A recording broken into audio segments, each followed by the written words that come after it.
Okay, figured I might as well turn the video on while I'm setting it up and everything. I'm going to edit it anyway, so I can edit it out what I don't want. Now, this is the hard part here. The hard part is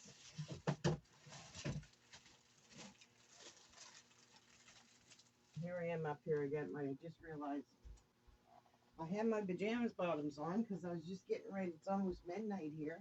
I'm just getting ready to go to bed, and I realize this is my SeaSalt and Seaweed Soap. So the SeaSalt and Seaweed Soap, you have to cut that as quick as you can, because if you don't, then it's crumbly. So you have to make sure. I'll tell you, it's pretty hard already. And I just made that. Oh, I guess I finished this probably around 10 o'clock this morning, maybe, is the time I finished it. So, hey, let's get real. I don't usually go to the store or the corner store in my pajamas, but let me tell you, when you own your own business, a lot of times you're up late working, and you're up early going to work. So this is how you are. I'm just being real. Okay, so now, can you see that good? I don't do all my cuts. I just wanted to try to get at least a cut in with each one of my soaps on my new soap cutter, because I am so excited about it, as everybody's probably heard by now. Ooh, this is hard. Gotta be careful. Take it slow. Take it slow.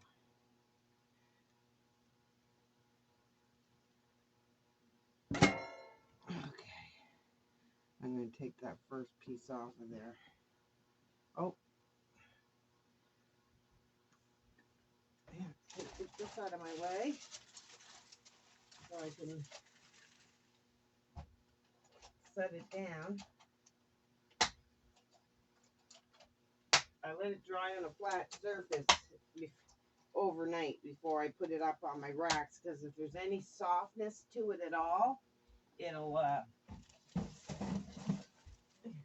the racks will show up in it, the burrs on it. Isn't that pretty?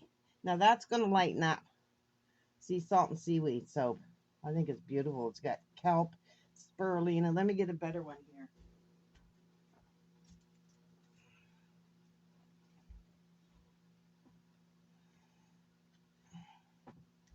This here has indigo root powder in the bottom of it. That's what gives it the blue.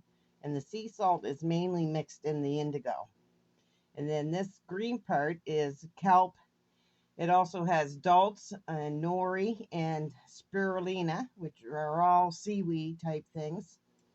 And then the white part is the rest of the oils and butters that are in it. It's got a lot of super fat in this, with shea butter and coconut oil, and you'll see it on my list online in the shop. But this here is an absolutely beautiful soap. I sell a lot of it, so I know everyone loves it. Anyway, isn't that beautiful?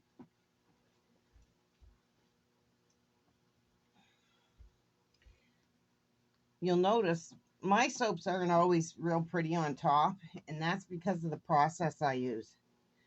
The process I use doesn't give me enough time to do anything on top that's, real beautiful. There's some dulse sticking out there on it. So has some exfoliating properties to it as well. I mean, it's still nice, but it just don't have those fancy things that you see. And because I use kaolin clays for coloring, my colors aren't as bright and I don't have as many different colors, I guess, because you can only do so much with them. I'll keep that for my dad, but yeah, very nice. I'm quite happy with that. Actually, I'm really happy. I'm always excited to see what the cut looks like on it. You know, the designs and stuff. Sometimes I can put them, let me pull this back. Sometimes I can put them together and make, you know, kind of a neat design when I put the two like back to back type of thing. This one isn't too much of a design, but quite often you can get something that's pretty nice with it. So I'm just going to pull all these out and then I'll worry about setting them out over there later. And I can get to the part where I want to cut it again.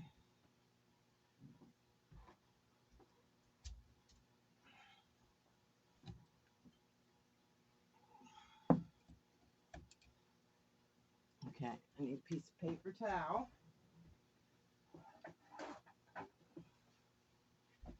with some alcohol. Always clean everything. I always clean everything else with alcohol, just to be, you know, extra safe. Plus, it helps because it's wet, so it makes it a little bit easier to get these little soap pieces that are left on the strings here for cutting, so it doesn't leave as many lines or grooves that are showing up in the middle when I put it through. That's what I love about the soap cutter. I think everything looks so much better. The cuts look so much nicer in it for sure. Well, I can't get over how hard this soap is already for just making it today.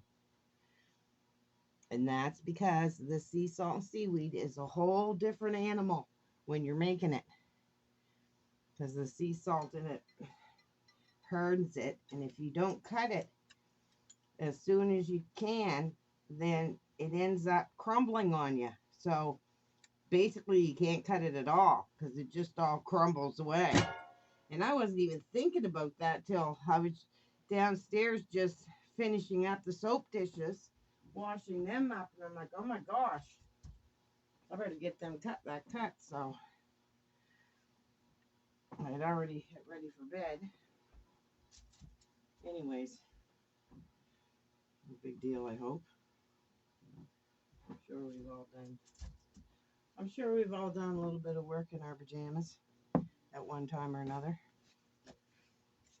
But particular so when you work on your own from home, because you keep all different hours and you tend to work more hours and early in the morning. I'm an early riser, so, and I'm the type I like to work early in the morning.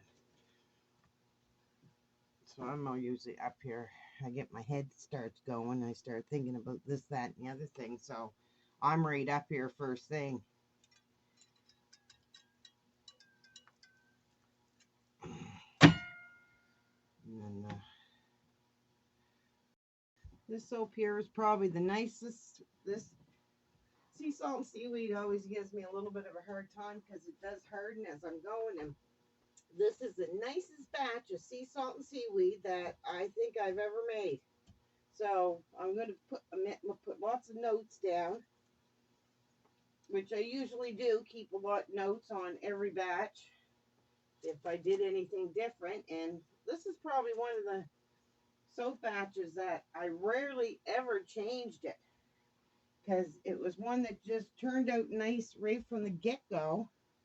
And I never did want to change it because it was so nice from the beginning. I see that now where that's kind of crumpling off the bottom there all of a sudden. Doesn't want to stay on. So see that piece crumpled off there? So I have to be extra careful with these because it was just getting to the point of no return by the looks of it on here. So I'm so glad I thought of it, because tomorrow morning would have been way too late. What I'm doing here is, just because you get a little bit of an edge on it from cutting it, I'm just running my finger, not there, I just happened to pick up something. I'm just running my fingers down the edge of this just to smooth it a little bit.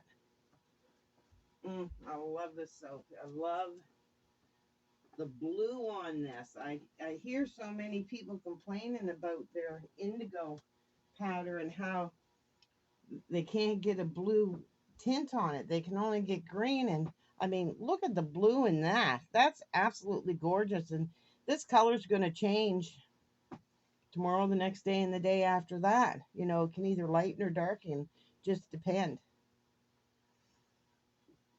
So I doubt if there's a whole lot more you want to see here.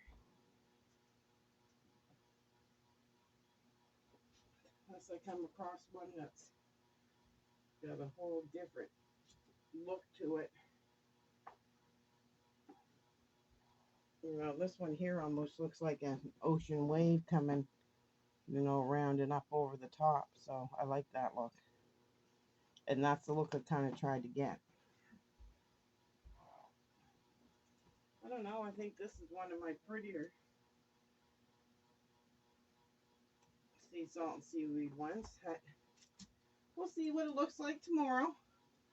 I'll give you an update then.